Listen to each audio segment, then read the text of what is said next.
right, you're going to Token2049 in Singapore in 2024, and I'm assuming that you want to make money from the conference. Now, here's a few things that I'm doing and I would recommend you to do in order to achieve that goal. First thing, for example, it's not included in this list, but a very nice way to get people to remember you is when you're starting your conversation with somebody, your pitch, instead of saying, hey, my name is XYZ, I'm from company ABC, tell something funny that would catch somebody's attention. For example, last time I was saying that, hey, my name is Nicola, yeah, and I'm working in avocado business. And this thing got attention from people. Then they were like asking, hey, avocado business, really? What do you do? And then you tell, oh, actually, I work at company XYZ and we do ABC. This is the moment when people would be remembering yourself. So try to differentiate from the crowd, say something funny or have some unique accessory that would attract people to you. They would ask you about something and that would be a conversation starter. This thing just helps your life like 100% easier. Besides doing that one, of course, you can do a few things. First, sign up for all side events that you can. It's going to take you a while because Singapore has a ton of those events. And here I prepared for you like 4 different lists that you can just go and check for yourself. And all these links are going to be included in the description. But end of the day, sign up for everything. That's going to take you maybe 3 hours. You will spend some time, but then you would have a full list of calendar events that you can go and decide where you want to go. So you control the schedule. Your schedule doesn't control you.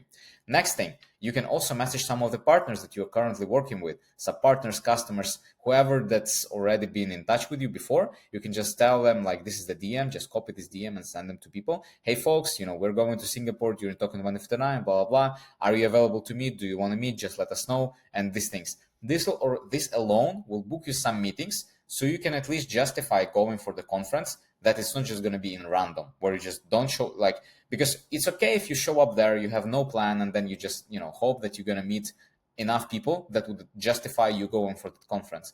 But if you can somehow predict and then move up and then book in the future and say that 100% that this day, this meeting is going to happen, that's going to be way easier for you psychologically and for your management as well. Because then they know that they are sending Nikolai for that conference to meet with company XYZ. In the worst case scenario, if something happens, he at least going to meet these guys. And even if he doesn't have a chance to meet them in person, he can always book an online meeting just to catch up. Very easy. Next one is messaging new leads. So you can use Enreach, for example, to access a list of 2,000 people that are coming for the conference, like very easily, and then go and outreach and message everybody. So here we have a list of 2,000, as you can see in the bottom line, 2,328 people that are going to be in Singapore during the Token2049. You just go, filter with company names, with job titles, maybe with latest funding date, with any kind of filter that you're interested in. Security filters, infrastructure filters, different filters for agencies. And it's very easy. Just filter for customers that would be probably a good customer for you, and then go and DM them saying, hey, my name is XYZ. I'm going to be in Token2049. Would you mind if I buy you a coffee and get you for a 5-minute chat? My statistics, I have around 80% reply rate. If you do like just a normal outreach, you aim at 50%. So half people would reply to you, half people would not reply to you. Still a good result. Next one, you have ability to, define clearly what do you want from the conference. Doing this thing will allow you to, get 50% of the result, because even if you know for yourself, you define how many clients, what's the output of you going to the conference? What are you trying to achieve there? If you just want to go for the conference to have, attend 5 parties and then just, be drunk 5 times, that's also a goal, and that's okay. But maybe you want to count it in clients, that I want to come from the conference and bring enough pipeline to, close 5 customers, or in revenue, or in different deals that you want to close. Attach yourself to a certain number. And even if you do forget about this number, it's okay. Like, for example, you can sit down right now and define, okay, from this conference, I want to bring enough clients to close myself, let's say $500,000 in annual recurring revenue. Boom. You can forget about this thing, but once you go there, your subconscious will remember this number, and then everything that you do at the conference would align with the goal that you have put for yourself. So the more clear goal you have, the more alignment you have internally with this goal, the easier it's going to be for you to hit that goal. And basically you're going to be working on autopilot, just doing stuff, and then events are going to be aligning in the way for you to go and grab that goal. Next one is, once you're in the conference, it's okay to hop from event to event, especially like in Singapore. There's going to be like 100 side events in a day. It's impossible for a single person to go and attend everything. Let's say even if you stick to those that are going to be relevant for you, still it's going to be around 10 events. And it's very hard to stay like for 10 events in a whole day. Maybe some events are going to be more boring. Maybe some events are going to be more interesting. So it's important for you to assess whether you should stay at that event each time when you enter the conference. So for example, this morning, 9 a.m., you come for the first side event. You don't like it there. 9:10, I'm leaving for the next one. That starts maybe at 9:30. By the time when I'm commuting there, I'm coming to the new event, and then I like it there. I stay more time because then I can be more productive. I can do more connections, or it's better people, or I have meetings planned for that event. It's okay to hop from side event. Trust your gut, and you will make it. Because at the end of the day, it's you decide. You make all decisions in the conference. That's why conferences are great. Conferences are like, if you are aligned with the goal, conference gives you a perfect opportunity and perfect environment to test yourself. Because if you do not achieve your goal, the full responsibility is on you. If you do achieve your goal, again, the full responsibility is on you again.